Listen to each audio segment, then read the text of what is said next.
Good morning, students. How are you? I hope all you are fine and safe at home. As you all know that we start our fourth chapter of second book, and today we discuss. Yesterday we discussed some point and all the topic of this chapter. Today we discuss next topic of this chapter, distance from two camps. ठीक है. So in this chapter we discuss the foreign policy, external affair chapter है ना, तो इसमें ये हम discuss करेंगे कि हमारे आफ्टर इंडिपेंडेंस हमने किस तरह से अपने जो रिलेशंस थे इनको मेंटेन किया. Okay. So distance from two camps, हम लोगों ने क्या किया था, NAM नॉन अलाइंड जो मूवमेंट है उसको हमने उसमें पार्टिसिपेट किया, उसके हम लीडर रहे. इट मीन्स कि neither we join the USA camp and neither USSR after the independence ना. We all discuss about these two camps. Again I tell you that after the Second World War, the USSR and USA became the superpower, and some countries, it means western part of Europe, joined the NATO, and Eastern Europe joined the Warsaw pact. Okay. तो India जब independent हुआ 1947 में, तो उन्होंने क्या किया, उन्होंने decide किया कि ना इधर हम उस कैंप को ज्वाइन करेंगे, ना हम USSR का कैंप ज्वाइन करेंगे, हम एक इंडिपेंडेंट, क्योंकि इसके बहुत सारे ऑब्जेक्टिव थे. ठीक है ना. क्योंकि अब हम आप डिस्कस करेंगे. During the cold world war the USA led NATO and the Soviet USSR Warsaw Pact came to, जो मैंने अभी आपको बताया. India advocated NAM as the ideal foreign policy approach. This was difficult to balancing act. India ने NAM join को जो है उसको एडवोकेट किया, उसको हम लोगों ने उसके लिए हम कन्विंस कर रहे थे न्यूली इंडिपेंडेंट जो कंट्रीज थे उनको. बट इसको बैलेंस करना कोई आसान काम नहीं था. In 1956 when Britain attacked Egypt over Suez Canal issue, India protested it. जब ब्रिटेन ने अटैक किया इजिप्ट पे, स्वेज कैनल इशू था, है ना, वाटर इशू था ये भी, है ना. तो इसमें इंडिया ने प्रोटेस्ट किया, इंडिया ने उसका विरोध किया, उसका मतलब उसका अपोज किया. But in the same year when the USSR invaded Hungary, India did not protest it. जब रशिया ने हंगरी के ऊपर किया तो इंडिया ने कोई प्रोटेस्ट नहीं किया. इट मीन्स कि नॉन अलाइन होते हुए भी, हम किसी अलाइंस को हमने ज्वाइन नहीं किया था, but we favoured USSR. We are binding towards the USSR. India did take an independent on the various international issue. India ने बहुत सारे इश्यूज़ के ऊपर अपनी एक इंडिपेंडेंट जो है ओपिनियन जो है उसको रखा. इट मीन्स ना वो अमेरिका की उसमें आया फोर्स में, प्रेशर में, ना ही वो USSR के आया कई इश्यूज़ के ऊपर. उसने क्या, जैसे कि हंगरी वाले इशू पे तो वो हम रशिया के साथ चले गए, उसमें हमने उसको प्रोटेस्ट किया. बट अदर बहुत सारे ऐसे इंटरनेशनल इशूज़ थे जिसके ऊपर इंडिया ने अपनी इंडिपेंडेंट जो है ओपिनियन शो की, है ना. तो इसमें ये क्या शो करता था कि हमने ना रशिया के साथ थे और ना ही हम USSR के साथ थे. हमने अपने बेनिफिट, अपनी कंट्री के अकॉर्डिंग हमने जज किया कि किस तरह से हम जो है उसको क्या कहते हैं उसको अप्रोच करें कि हमारी कंट्री का जो है वो फ़ायदा हो।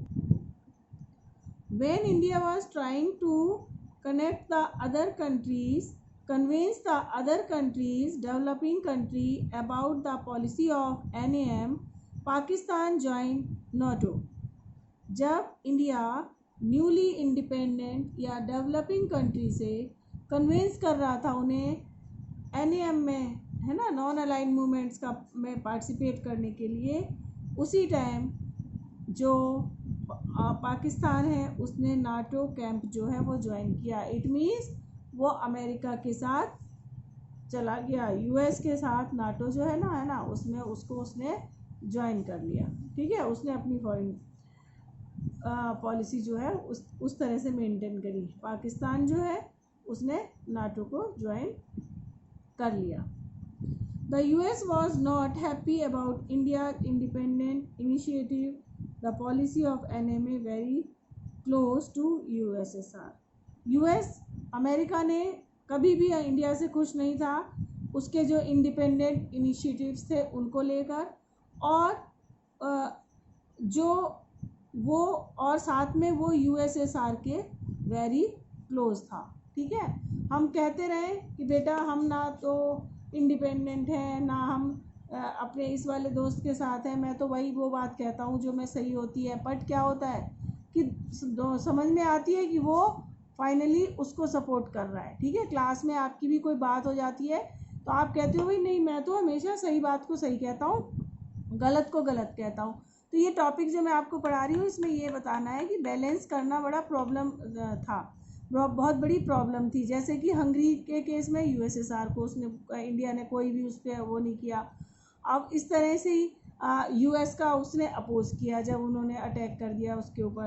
तो अब क्या था कि अब जो है इजिप्ट पे अटैक किया तो हमने उसका अपोज किया। तो समझ में आ रही है ना कि हम जो USSR है उसके सपोर्टर है। NAM वो अमेरिका जो है वो तो चाहता था कि सब उसके पीछे रहे, बट अब क्या था कि ये जो है उसको समझ में आता था। नेक्स्ट टॉपिक है बेटा एफ्रो एशियन यूनिटी। सो बेटा इन 9th class 10th class we read in a history that all the African countries, most of the African countries also are the colonies of Britishers, either another European powers. Okay, and in 9th class in civics I teach you and your teacher teach you how mid of the 20th century most of the countries became independent, है ना, and they adopt democracy. Mid of the 20th century means after the Second World War, there are so many countries became independent, and most of the African countries also became independent. So Nehru establishment of contact between India and other newly independent states, Africa, Asia and Africa. India जो नेहरू थे उन्होंने establish करने की कोशिश करी जो newly born state थी, कहाँ की बेटा, अफ्रीका की और एशिया की। उनको उन्होंने NAM में पार्टिसिपेट करने के लिए बहुत ज़्यादा उनको इनिशिएटिव लेने के लिया। किसने? पंडित जवाहरलाल नेहरू ने। India convinced the Asian relation conference in March 1947। India ने, है ना, जो ये कॉन्फ्रेंस थी इसको क्या किया, इसको होस्ट किया। India made a lot of efforts for the freedom of Indonesia. An international conference held in 1949 support to freedom struggle. India ने हमेशा क्या किया कि जो अफ्रीकन कंट्री अभी तक इंडिपेंडेंट नहीं हुए थे उनको और इंडिपेंडेंस के लिए उन्होंने उसको सपोर्ट किया। India was a stand support of decolonization process and finally opposed racism। India ने हमेशा जो कॉलोनी सिस्टम था, इट मीन जो यूरोपियन पावर्स ने एशियन एंड अफ्रीकन कंट्रीज़ को अपने कॉलोनीज बनाया हुआ था, उसका इंडिया ने हमेशा अपोज किया। और फाइनली उसने अपोज किया किसका? रेसिज्म का, है ना। देखा है ना, साउथ अफ्रीका का पूरा चैप्टर आपने पढ़ा था, है ना। रेशियल डिस्क्रिमिनेशन था वहाँ पर, और सबसे पहले गांधी जी ने साउथ अफ्रीका में इसके अगेंस्ट जो है वॉइस उठाई थी। और हमेशा अफ्रीकन कंट्रीज़ के साथ इंडिया के फ्रेंडली रिलेशन मेंटेन रहे। हमने हमेशा उनको सपोर्ट किया। किनको? जो अफ्रीकन कंट्री थे उनको, ठीक है। एंड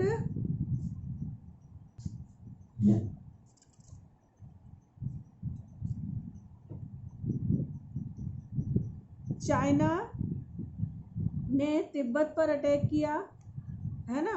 दस ये एक हिस्टोरिकल बफर था इंडिया और चाइना के बीच की लड़ाई का। Initially, the government of India did not oppose this openly. India gave shelter to the Dalai Lama, and China protested it, and China told India did not oppose this openly. China claimed two areas with Indian territory, Akai Chin and area in the Ladakh region and Jammu Kashmir and much of the state Arunachal in NEFA। ठीक है। तो ये जो issues थे हमारे China के साथ, जो स्टार्टिंग से हमारे चल रहे थे, ठीक है। अब 1950 और दलाई लामा का वो मतलब ये पूरा रिलेशन बता रहे हैं आपको। और ये जो है चाइना क्लेम करता रहा है किसके ऊपर? लद्दाख, अकाई चीन, ये लद्दाख का रीजन है, एंड जम्मू कश्मीर में बहुत सारा, एंड अरुणाचल प्रदेश में। Between 1957 and 1959 the Chinese occupied the Akai Chin area and built the strategic road in there। क्या हुआ कि 57 से 59 के बीच में चाइना ने अकाई चीन जो है उसको उस पर क्या कर लिया? उसको ऑक्यूपाई कर लिया और वहाँ पर एक रोड बना ली, ठीक है। While the entire world attention was the Cuban Missile Crisis, China launched a massive invasion October 1962। हमारी चाइना से वार कब हुई थी? 1962 में। बेटा फर्स्ट चैप्टर जब हमने पढ़ा था तो मैंने आपको बताया था क्यूबन मिसाइल, है ना। जब अमेरिका है ना क्यूबा में हो गई थी, दोनों कंट्रीज जो है, दोनों सुपर पावर आमने सामने आ गई थी, तो ऐसा लगने लगा था कि थर्ड वर्ल्ड वॉर जो है वो स्टार्ट हो जाएगी।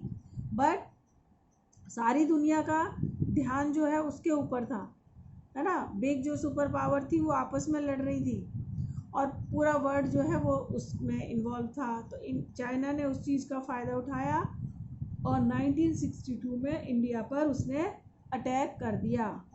और ये बहुत मैसिव अटैक था, जिसमें ये बहुत मैसिव अटैक था।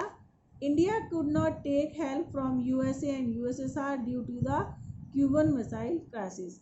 इंडिया की कोई भी हेल्प नहीं कर सकता था उस टाइम, क्योंकि ड्यू टू क्यूबन मिसाइल ना तो यूएसएसआर कर सकता था ना USA. China defeated India in the war. China ने इंडिया को इस वॉर में हरा दिया। Then the defence minister V Krishna Menon had to leave the cabinet. फिर जो डिफेंस मिनिस्टर थे उन्होंने क्या किया कि अपना जो है अपने उससे अपनी मिनिस्ट्री से रेजिग्नेशन दे दिया। Nehru was criticised and for the first time, Nehru की भी पहली बार क्रिटिसाइज हुई। And no confidence motion against the government was moved and debated in Lok Sabha. No confidence motion, it means इस गवर्नमेंट के अंदर एबिलिटी नहीं है सरकार को चलाने की ये फर्स्ट टाइम नेहरू के अगेंस्ट जो है वो लोकसभा के अंदर आया और इसके ऊपर डिबेट भी हुई। The Sino India conflict defend the political parties also. अच्छा, इससे क्या इस सब के होने से क्या हुआ, इंडिया की पॉलिटिकल जो पार्टीज थी उनको भी वो भी इससे इफेक्टेड हुई। द CPI पार्टी स्प्लिट, आपको याद होगा बेटा, CPI कम्युनिस्ट पार्टी जो है वही फर्स्ट इलेक्शन के बाद में सिर्फ 16 सीटों के साथ कांग्रेस की सबसे बड़ी अपोजिशन पार्टी बनी थी। मतलब कांग्रेस को 300 कुछ सीटें मिली थी और उसके बाद किसको मिली थी, 16 सीट मिली थी CPI को, कम्युनिस्ट पार्टी को, जो कि सबसे बड़ी पार्टी थी। अब ये जो पार्टी है ना, एक अच्छी उस टाइम अपोजिशन पार्टी थी, वो 2 पार्ट्स में डिवाइड हो गई। एक किसमें, CPI favour of USSR and दूसरी CPIM फेवर ऑफ चाइना। तो ये इंडिया की पॉलिटिकल पार्टी पर भी इस वॉर का जो है इफेक्ट हुआ। Many leaders Wars became CPIM were arrested for the being pro China. बहुत सारे लीडर जो CPIM को फेवर कर रहे थे उनको चाइना के फेवर करने के लिए इंडिया के संग धोखा देने के आरोप में उनको जो है फर्स्ट वॉर ब्रोकन। अब ये है बेटा इंडिया और पाकिस्तान के संग। First war broken between India and Pakistan army in Kashmir during 1947। India Pakistan के साथ हमारी ओवरऑल 4 वॉर्स हुई हैं। ठीक है, ये आपका चैप्टर रिपीट हो रहा है, पहले भी आपको बता चुकी हूँ मैं। ठीक है, 47 में हुई थी, किसके लिए, कौन सा इशू था, you all are aware, Pakistan का इशू था, है ना। 1965 Pakistan launch arm attack in Rann Kutch Gujarat and India again won the war. Later prime minister of India Lal Bahadur Shastri and general Ayub Khan signed a Tashkent agreement है। फिर एक नेक्स्ट हुई 1971 अगेन इंडिया डिफीटेड पाकिस्तान, जब हमने बांग्लादेश की इंडिपेंडेंस की लड़ाई लड़ी थी। फिर बेटा है 1999 में जो हुआ था वो हुआ था कारगिल की जो हुई थी उसमें भी इंडिया जीती उससे। ठीक है, नेक्स्ट है बेटा Indian nuclear policy. The communist China conducted nuclear test in October 1964। China ने 1964 में न्यूक्लियर जो बम है वो बना लिया था, टेस्ट कर दिया था। The first nuclear test done by India by 1974। The 5 nuclear weapons power US, USSR, UK, France and China, also the 5 permanent member in UN Security Council trying to impose the nuclear non-prevention treaty on 1960 and rest of the world।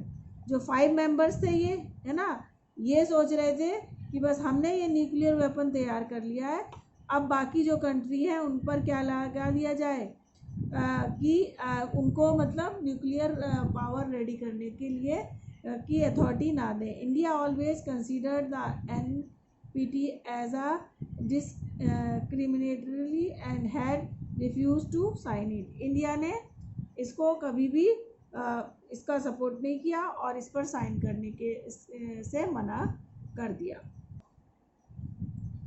क्या हो गया था, when the India conducted its first nuclear test, argued that it was committed to policy of using nuclear power only for the peaceful purpose।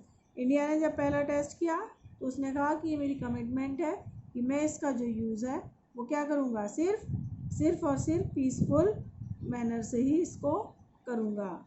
The Arab Israel war, जब ये अरब और Israel की war हुई, कब, 1973 में। एंटायर वर्ल्ड वॉज इफेक्टेड, पूरा world इससे affected हुआ।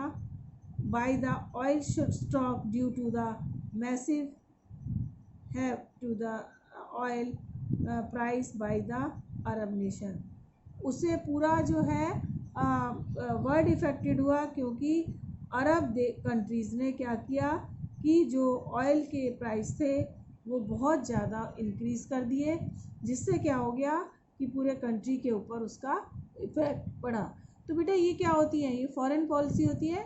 कई बार छोटे से छोटा कंट्री जो है बहुत बड़ा रोल प्ले कर जाता है क्या कर दूसरों को इफ़ेक्ट करने में। अभी आप ये देख रहे हो जैसे कोरोना, जिसकी वजह से हमारी ऑनलाइन क्लासेस चल रही हैं। देखो कि चाइना ने किस तरह से पूरे वर्ल्ड को हिला कर रख दिया है, और पूरे वर्ल्ड की इकोनॉमी जो है इस एक जो वायरस है इसकी वजह से इफ़ेक्टेड हो रही है। और इधर वो इंडिया से फिर दोबारा से अटैक करके उसकी जो है ना उसके बॉर्डर को में इंटरफेरेंस कर रहा है। तो it is called a foreign policy, किस तरह से नेबरिंग कंट्री के साथ होती है।